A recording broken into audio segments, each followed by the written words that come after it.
Nigeria-Maroc. Ce match sonne comme une finale de CAN, mais les deux équipes sont seulement à une marche du podium. Une marche de savoir qui va remporter le Saint Graal, qui sera au panthéon du football africain, qui va remporter cette CAN 2025. Dans cette vidéo, je te fais une analyse complète autour de la rencontre entre le Nigeria et le Cameroun. On va revenir en long, en large. Rapidement, je te donne le chapitrage de la vidéo. On va d'abord voir en premier lieu les forces en présence et les joueurs clés qui vont jouer un rôle prépondérant des deux parties, que ce soit du côté de cette équipe de Super Eagles, mais également du côté de cette équipe des Lions de l'Atlas. Ensuite, on va rentrer en profondeur pour analyser la tactique autour des deux sélectionneurs, que ce soit Walid Regragui, que ce soit Eric Sekouchel, mais également les différents scénarios qu'on pourrait rencontrer dans cette rencontre. Et en fin de vidéo, je vais vous donner bien évidemment mon pronostic par rapport à ce match. J'aimerais également avoir le tien, mais tout se passe dans la rubrique commentaires pour qu'on essaie d'en discuter autour du football africain qu'on aime et qu'on adore. Je tiens toujours à le rappeler, et c'est le plus important, sur ma chaîne, je pousse et je mets en avant le football africain autour des différentes compétitions africaines de football. Donc si toi, tu es un passionné du football africain et que cette thématique te parle, je t'invite à faire ces trois choses: à t'abonner, partager massivement les vidéos et activer la cloche de notification pour ne manquer aucune de mes sorties. Sans plus tarder, ouvrons cette vidéo analyse autour de cette rencontre, ce deuxième choc de ce dernier carré entre le Nigeria, les Super Eagles, et cette équipe des Lions de l'Atlas du Maroc. On va d'abord commencer par cette équipe des Super Eagles du Nigeria. Lorsqu'on essaie de checker, on commence d'abord par les joueurs clés. Bien évidemment, on peut forcément, lorsqu'on parle des joueurs clés, on va forcément parler du trio offensif de cette équipe des Super Eagles jusqu'au début depuis le début de cette CAN qui est impressionnante. On parle de 14 buts marqués. 14 buts marqués par cette équipe des Super Eagles du Nigeria. Il faut le dire, la plupart, ce sont des buts marqués par le trio offensif. Lorsque j'essaie de checker au niveau des meilleurs buteurs, je vois que Victor Osimhen fait partie des meilleurs buteurs. Brahim Diaz est le meilleur buteur avec un bilan de 5 buts. Victor Osimhen, il est juste là avec 4 buts. Ademola Lookman suit également avec 3 buts. Je pense que si je régale encore, bien sûr, je poursuis dans la liste, il y a Akor Adams également qui est juste là avec 2 buts. Donc, on a une équipe, bien évidemment, des Super Eagles du Nigeria avec un trio offensif qui est en feu. On a une équipe offensive, ils sont exceptionnels, très en forme. Ils arrivent à répondre présent. Même lorsqu'on essaie de checker au niveau même également des meilleurs passeurs, c'est Ademola Lookman qui est le meilleur passeur de cette CAN avec 4 buts. Donc, le ballon d'or, l'ex-ballon d'or, bien évidemment, avant Achraf Hakimi, il est là, il est présent. Il répond présent à l'appel. On sait que lorsqu'il y a des grands rendez-vous, les grands joueurs répondent présent. Et le ballon d'or, bien sûr, Hakimi après 2025, dans lui c'est 2024. 2024, il est là présent. Il montre que c'est l'homme, c'est le joueur fort, bien évidemment, de cette CAN, avec 4 réalisations en tant que passeur décisif et 4 buts, non, 3 buts, bien évidemment, incroyable. Ademola Lookman, il répond présent. Mais également, on peut également parler de d'autres individualités du côté de cette équipe des Super Eagles. Dans le milieu du terrain, on a Onyeka également qui est là, bien évidemment, avec Alex Iwobi. En défense centrale, Anna Calvin Bassé et Ajayi ou bien Nwabali, qui peuvent de temps en temps essayer de boucher les trous derrière là-bas pour permettre, bien évidemment, aux attaquants de mieux s'exprimer. Donc, on a une équipe du Nigeria quand même qui est assez impressionnante. On a une équipe du Nigeria qui montre quand même des choses très intéressantes. Et il y en a une équipe de Nigeria qui a à cœur, bien évidemment, de faire mieux que la dernière édition du côté de la Côte d'Ivoire, c'est-à-dire d'aller remporter ce Saint Graal. Mais pour cela, il va d'abord falloir battre cette équipe des Lions de l'Atlas. Maintenant, essayons de voir les points forts et les points faibles de cette équipe des Super Eagles. Donc, en commençant par les points faibles, il faut le dire. Le point faible de cette équipe du Nigeria, c'est la défense. Lorsqu'elle rencontre une vraie adversité, normalement, en défense, elle encaisse les buts. Parce qu'il faut le dire, Ajayi et Calvin Bassé, ce n'est pas bien sûr l'assurance risque. Ce n'est pas l'assurance tout risque. Pourquoi? Parce que c'est deux gars qui sont costauds physiquement, mais lorsque ça va vite, en transition défensive, ils ont également du mal. Parce qu'ils sont trop lourds. Donc forcément, lorsqu'ils rencontrent de l'adversité, lorsqu'ils rencontrent des attaquants qui sont assez mobiles, lorsqu'ils rencontrent un système de jeu offensif qui pose du problème, je pense que défensivement, elle arrive à pêcher. Voilà pourquoi elle encaisse 4 buts, il faut le dire, avec l'Égypte, bien évidemment, dans ce dernier carré. Ce sont les deux nations qui ont encaissé le plus grand nombre de buts. 4 buts de part et d'autre. Donc cette équipe de Super Eagles, vraiment, la défense est son gros point faible. Et si le Maroc essaie d'appuyer dessus, je pense que le Maroc pourrait également, bien évidemment, les contrecarrer. Donc la défense qui est son point faible avec les attaquants et avec les défenseurs qui sont lourds, surtout baser le jeu sur les transitions défensives.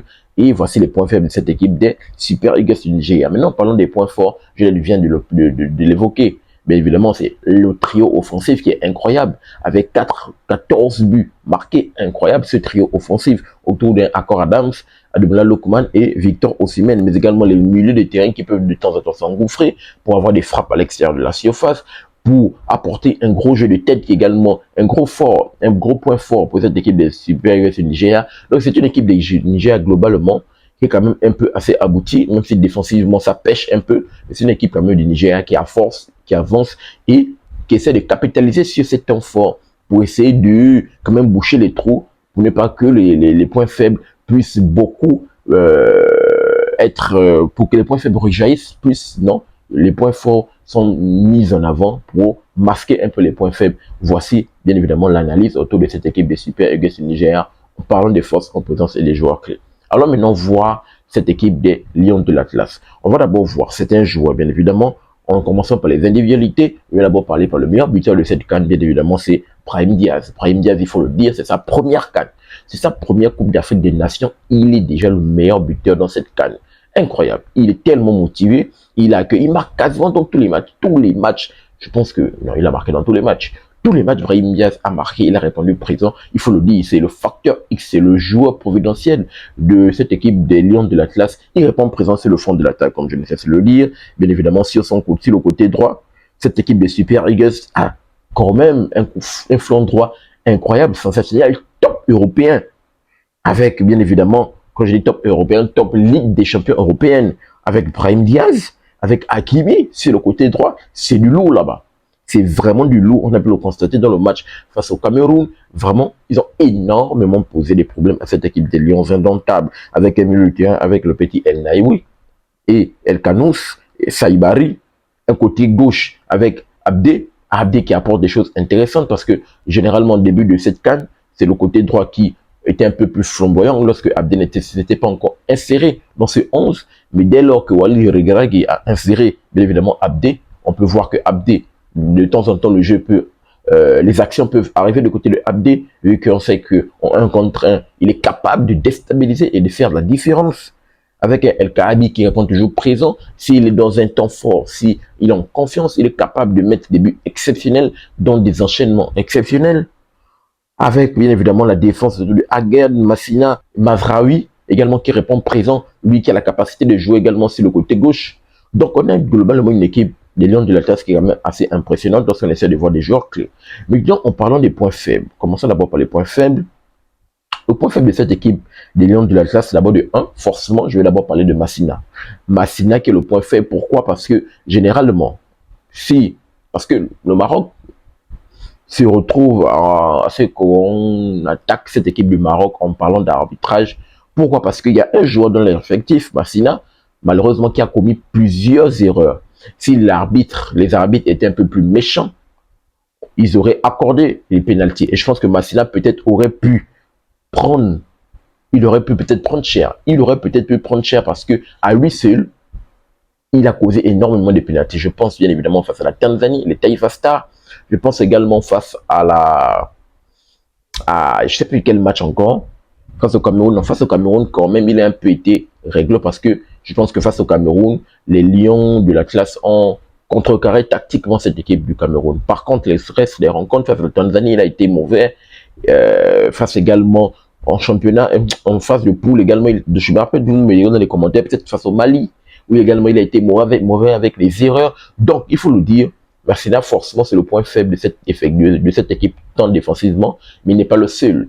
En parlant de jeu, en parlant bien évidemment de ses erreurs, on peut également mettre en avant le fait que, au niveau des tâches défensives, surtout dans les transitions défensives également, ils ont du mal. On a pu le confesser dans le match face au Mali, généralement vu que c'est une équipe qui est joueuse, donc quand elle va à l'abordage, forcément elle laisse des boulevards dans le dos, et lorsqu'il y a une adversité qui va vite, des joueurs qui vont en contre, donc ils peuvent énormément poser des problèmes à cette défense. Donc cette équipe des Lions de l'Atlas doit faire beaucoup attention, bien évidemment, au contre de la part des attaquants nigérians qui sont flamboyants. Donc, voici rapidement les points faibles de cette équipe des Lions de l'Atlas du Maroc. Mais en parlant maintenant des points forts, forcément, on peut mettre l'accent sur, bien évidemment, cette attaque. Cette attaque est quand même assez impressionnante, surtout les individualités fortes de Brahim Diaz qui peuvent répondre présent. On peut mettre en avant le fait que sur les côtés, ils ont quand même des joueurs qui sont capables de déstabiliser et de créer du jeu, avec un Achraf Hakimi qui a un gros leadership dans cette équipe qui apporte une sérénité.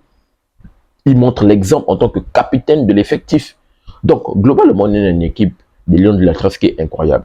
Et pour mettre également, pour toujours ajouter du crédit, bien évidemment, forcément, en tant que point fort, on peut également mettre l'accent sur Walid Regragui, qui est quand même un fin tacticien. Il me l'a montré dans le match face au Cameroun, parce que tactiquement, il a contrecarré cette équipe de David Pagou. On a pu voir qu'il a bouché les trous, tant dans le contre-pressing que cette équipe des que cette équipe de GA peut avoir, que cette équipe des Lions de l'Atlas peut avoir. Elle te laisse complètement rien, avec un jeu, avec une défense, un marquage à la culotte en 2 contre 2, en 2 contre 1 ou en 3 contre 1 de temps en temps.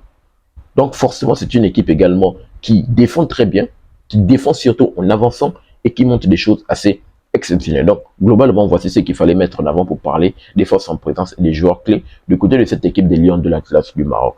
Alors maintenant, dans le deuxième point, pour analyser bien évidemment la tactique autour bien évidemment des deux entraîneurs et les différents scénarios de jeu. Donc, comme je viens bien évidemment de l'évoquer, on a deux coachs fin tacticiens, le coach malien, Eric Sekouchel, et le coach marocain, bien évidemment, Walid Regragui. Donc, il faut le dire, ce sont deux coachs qui sont des fins tacticiens, deux coachs quand même exceptionnels sur le continent. Donc, pour ma part, je pense que c'est un match qui va se jouer à la tactique, forcément. Forcément qui va se jouer à la tactique, parce que le Maroc, avec Walid Regragui, forcément en observant la vidéo et les matchs face à l'Algérie, ou même face surtout à la Tunisie, où la Tunisie a posé énormément de problèmes, surtout lorsque le coach tunisien a fait des changements importants. Ils ont pu mettre 2 buts. Donc, forcément, il va se jouer de ça pour pouvoir essayer de contrecarrer le trio offensif. Parce que si les Lions de l'Atlas veulent venir à bout de cette équipe de Super Eagles, il va falloir contrecarrer le trio offensif. Parce que si vous arrivez à boucher les points forts, parce que le trio offensif de cette équipe, les Super Eagles, qui est leur point fort, si vous arrivez à les contrecarrer, à pourrir le match pour qu'ils ne soient pas en confiance, pour qu'ils arrivent, bien évidemment, à ne pas être à la hauteur de leur attente, à montrer des choses exceptionnelles, forcément, les points faibles vont un peu plus sortir et ils pourront capitaliser sur ça. Ça, c'est par rapport aux Lions de l'Atlas du Maroc. Par contre, de l'autre côté, si le Nigeria veut pouvoir, avec Eric Sekouchel, arriver à contrecarrer, il va falloir également qu'avec le gros pressing qu'on a pu le constater dans le match face à l'Algérie, s'ils arrivent à pouvoir faire ce gros pressing-là, avec des joueurs quand même qui sont très puissants du côté du Nigeria, athlétiquement, ils sont puissants, ils sont forts. Donc, s'ils arrivent, bien évidemment, athlétiquement à prendre le dessus sur cette équipe des Lions de l'Atlas, ils peuvent bien évidemment capitaliser et avoir des joueurs en flèche sur le front de l'attaque pour aller très vite. Mais surtout, c'est jouer également le contre-pressing de cette équipe des Lions de l'Atlas, s'ils arrivent avec des joueurs techniques à pouvoir s'en sortir. Donc forcément, lorsqu'il y a un marquage à 2 à 3 de cette équipe du Nigeria, forcément, s'il y a un joueur capable, avec la qualité technique capable de ressortir des ballons, ils peuvent transmettre, parce que s'il y a un marquage de 2 contre 3, donc forcément, ça cause un déséquilibre quelque part. S'ils arrivent à sortir de ce marquage, et à trouver de la brèche dans le déséquilibre, forcément, ils peuvent bien évidemment trouver un espace là-bas, ou un demi-espace, pour pouvoir faire mal dans les transitions défensives et offensives pour le Niger, mais défensives pour cette équipe des Lions de l'Atlas. Donc, je pense que tactiquement, ça va se jouer. Il va falloir que les deux entraîneurs essaient de voir les points faibles que je viens d'évoquer des deux équipes, essayer de capitaliser sur ça, essayer de faire une force pour l'une des deux et capitaliser sur ça. Je pense que tactiquement, ça va être du lourd. Ça va réellement être du lourd, parce que je pense que forcément, les deux entraîneurs viendront avec leur équipe type, comme j'ai bien évidemment, je viens d'annoncer, avec Amrabat, forcément du côté du Maroc, qui peut rentrer, vu qu'on sait que Ounahi, malheureusement, il est blessé. La CAN, c'est fini pour lui, même si on annonçait que peut-être il pouvait revenir pour la finale, on ne sait jamais. Mais je pense que quand même, la CAN, c'est fini pour lui. Donc, Vraiment, ça va se jouer à la tactique. Et Walid Regragui, je pense qu'il est premier. Eric Sokuchel également a montré que c'est un grand fin tacticien. Il est là, il répond présent. Il a un effectif pléthorique. Les deux côtés, il y a quand même un effectif pléthorique avec beaucoup de qualité technique également. Beaucoup de joueurs qui montrent des choses présents. Beaucoup de joueurs qui répondent présents à l'appel dans cette CAN. Et je pense qu'on va assister à un dernier carré exceptionnel entre bien évidemment ces deux équipes. Donc, je m'attends plutôt, bien évidemment, à un scénario assez, il faut le dire, je pense que le Maroc aura la possession de balle. Et je pense que le Niger va sans doute jouer en contre. De temps en temps, le Niger pourra avoir la possession de balle dans un temps où le Maroc, forcément, va essayer d'avoir un contre-pressing. Donc, si le Niger arrive à avoir des joueurs techniques à pouvoir s'en sortir de ce contre-pressing, trouver des brèches pour pouvoir, bien évidemment, reposer sur le point fort avec des transitions rapides. De l'autre côté également, si le Maroc, avec les joueurs techniques, arrive à pouvoir s'en sortir de ce point fort, avec des joueurs flèches sur les côtés, Abdé, qui arrive à faire la différence ici et Gabi est dans un grand soir pour nous mettre également un enchaînement ou un but exceptionnel. Je pense qu'on va assister sans doute à l'un des derniers carrés exceptionnels. Exceptionnel. Lorsqu'on essaie même de checker au niveau des confrontations directes selon l'application match en direct, ils se sont déjà affrontés. Généralement, en Cannes, c'est plus en phase de poule, pas tellement également. Je vois qu'ils ne sont pas tellement affrontés. Mais, force est de constater que, également, surtout même en championnat d'Afrique des Nations, le CHAN, ils sont également affrontés.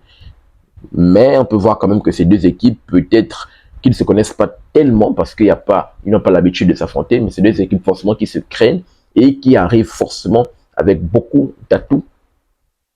Et forcément, ils vont mettre cela en avant pour aller chercher bien évidemment cette finale de cette Coupe d'Afrique des Nations. Donc, rapidement, voici ce qu'il fallait dire pour parler de l'analyse tactico et les différents scénarios. Rentrons maintenant dans le dernier point pour voir mon pronostic par rapport à cette rencontre. Donc, par rapport à mon pronostic, par rapport à ce match, je m'attends plutôt à un match plutôt fermé. Un match plutôt fermé entre les deux, surtout à l'entame. Et je pense que on va également assister à un match ouvert parce que je pense que lorsque l'une des deux va pouvoir arriver à rouvrir le score, parce que quand même, je m'attends à des buts dans cette rencontre, je ne pourrais pas concevoir que l'une des deux meilleures attaques de ce tournoi, il n'y a pas de but. Je m'attends également à des buts. Lorsque l'une des deux va pouvoir ouvrir le score, capitaliser sur le point faible de l'autre et pouvoir ouvrir le score, là, on va assister réellement à un match tendu parce que forcément, les deux vont se craindre à l'entame et les deux ne vont pas chercher à se déséquilibrer. Mais je pense que le Niger va plus proposer des choses intéressantes parce que le Niger va forcément chercher à gagner. Bon, même chose pour le Maroc, mais le Niger forcément va chercher à s'appuyer sur ses individualités fortes. Sur le plan offensif, je pense que le Maroc également va vouloir imposer son statut en tant que pays hôte et de cette CAN. Donc, forcément, il y a une des deux, je ne sais pas qui prendra l'avantage, qui mettra le premier but. Et je pense que dès l'instant où le premier but va rentrer, les carottes vont bien évidemment s'ouvrir et on va assister réellement à un match plutôt ouvert entre deux équipes qui vont pouvoir, avec différentes armes, avec les armes offensives, pouvoir montrer des choses intéressantes. Donc, réellement, je m'attends à des buts. Les deux équipes marquent forcément. Maintenant, au niveau du score, je m'attends quand même à un but partout. Un but partout. En temps réglementaire, je vois une décision qui va se jouer dans une séance de tir au but, prolongation de tir au but. Et je pense que dans la séance de tir au but, je partirai quand même sur l'avantage quand même pour cette équipe des Lions de l'Atlas du Maroc avec dans les cages quand même, bien évidemment, Yacine Bono qui répond présent. Je m'attends à ce que Yacine Bono réponde présent dans la séance de tir au but. Et je vois cette équipe des Lions de l'Atlas pouvoir le faire dans la séance de tir au but. Dans la séance de tir au but, je vois cette équipe des Lions de l'Atlas. Mais, en temps réglementaire, je vois un but partout. Comme je l'ai dit, un but partout. Je ne vois pas quand même une équipe qui prendra l'avantage sur l'autre en temps réglementaire. Et je vois une décision qui se joue dans la séance de tir au but. Voici mon pronostic par rapport, bien évidemment, à cette rencontre. Donne-moi le tien. Mais tout se passe dans la rubrique commentaires pour qu'on essaie d'en discuter autour du football africain qu'on aime et qu'on adore. N'oublie pas de t'abonner, de liker et surtout, activer la cloche de notification pour ne manquer aucune de mes sorties. Peace. À très bientôt les gars.